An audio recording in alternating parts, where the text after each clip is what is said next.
रोजाना आती भूकंप की खबरों से लोगों का दिमाग हिल सा गया है। म्यांमार की हालत देख लोग डरे हुए हैं और अब हिंदकुश पर्वत से आए भूकंप के झटकों ने सब कुछ हिला डाला। अफगानिस्तान में आए भूकंप से भारत और पाकिस्तान दोनों थर्रा उठे।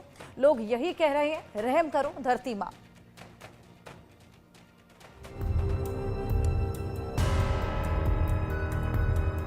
भूकंप के झटकों से हिला अफगानिस्तान का हिंदुकुश।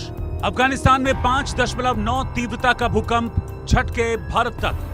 पाकिस्तान तो भूकंप से थर्रा उठा। भूकंप के झटकों से हिला जम्मू कश्मीर, दिल्ली, एनसीआर। क्या आपको भी लगा भूकंप का तेज झटका? रहम करो धरती मां। अफगानिस्तान के हिंदुकुश में सुबह जोरदार भूकंप आया।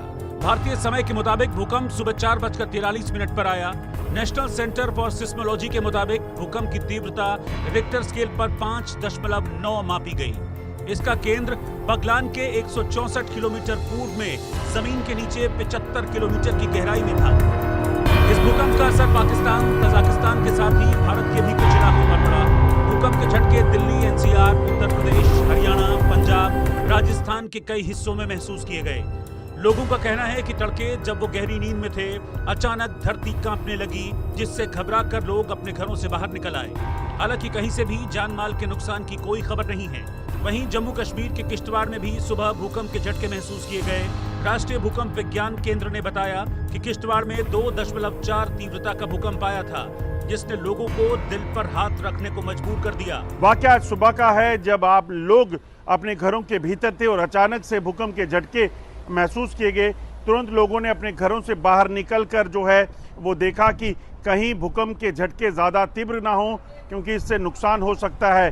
खासतौर पे जम्मू कश्मीर में 2005 में आए भूकंप के चलते जो बड़ा नुकसान हुआ था, उसके बाद लोगों में दहशत का माहौल अभी यूं का त्यों बना हुआ है, क्योंकि उस बार काफ़ी नुकसान जो है हुआ था।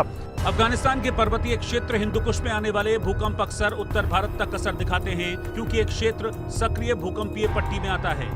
भारतीय भूकंपीय जोन मैप के मुताबिक दिल्ली और आसपास के राज्य जोन 4 और कुछ हिस्से जोन 5 में आते हैं, जहां भूकंप आने की संभावना काफी ज्यादा रहती है।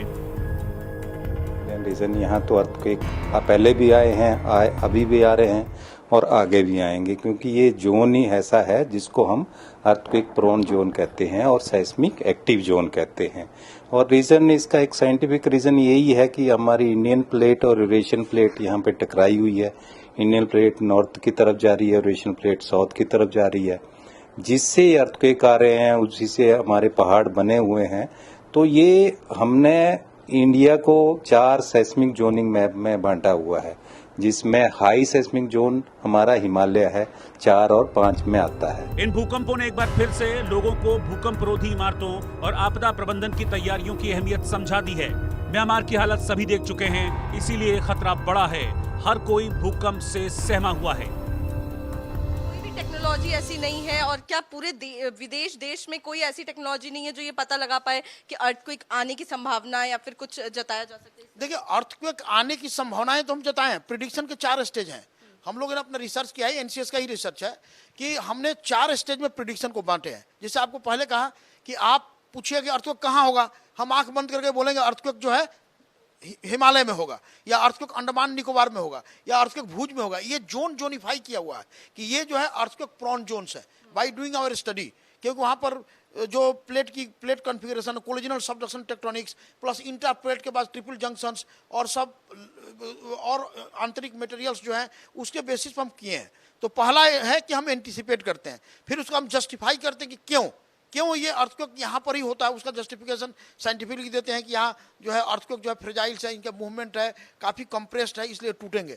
और फिर हम उस पर एक्सपेक्ट करते हैं कि बड़ा अर्थक्वेक यदि 1950 में यदि आपका लोहित अर्थक्वेक अरुणाचल में हुआ है 8.7 का, तो इतना दिन तक नहीं हुआ, फिर हो सकता है करीब 70-80 वर्ष होने वाला है, तो हम फिर वेट कर सकते हैं कि वहाँ पर होगा। ये विश्व में ऐसे ही करता। तो क्या हुआ? एंटिसिपेशन, जस्टिफिकेशन, एक्सपेक्टेशन, ये हम करते हैं। इसलिए हम कह सकते हैं कि अर्थक्वेक यहाँ होगा, अर्थक्वेक होना है, अर्थक्वेक ड्यू है, अर्थक्वेक हो रहा है, ये सब हम बोल सकते हैं।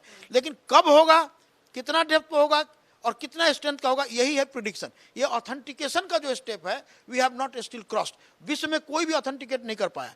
हम जो अर्थक्वेक आता है जिसको लोग अर्ली वार्निंग बोलते हैं, वो पी वेव होने के बाद मतलब अर्थक्वेक हो जाता है, उसके बाद का जो वेव आते हैं वो डेंजरस होते हैं, जैसे एस वेव, सरफेस वेव। तो हम देखते हैं कि पी वेव के बाद कितना देर के बाद एस वेव आएगा। तो वो डिपेंड करता है कि इपी सेंट्रल डिस्टेंस, मतलब सोर्स और रिकॉर्डिंग स्टेशन का कितना डिस्टेंस है। ज़्यादा डिस्टेंस ज़्यादा टाइम मिलेगा, कम डिस्टेंस तो कम मिलेगा। तो इसलिए प्रिडिक्शन, फोरकास्ट और prior to occurrence of the earthquake warning करना अभी तक विश्व में कहीं नहीं हुआ। लेकिन हम उसका जो है अध्ययन कर रहे हैं। साइंस कभी नहीं कहा था कि नहीं किया जा सकता। ये तब किया जाएगा जब इसकी पूरी प्रोसेसेस को सही से समझ जाएगा।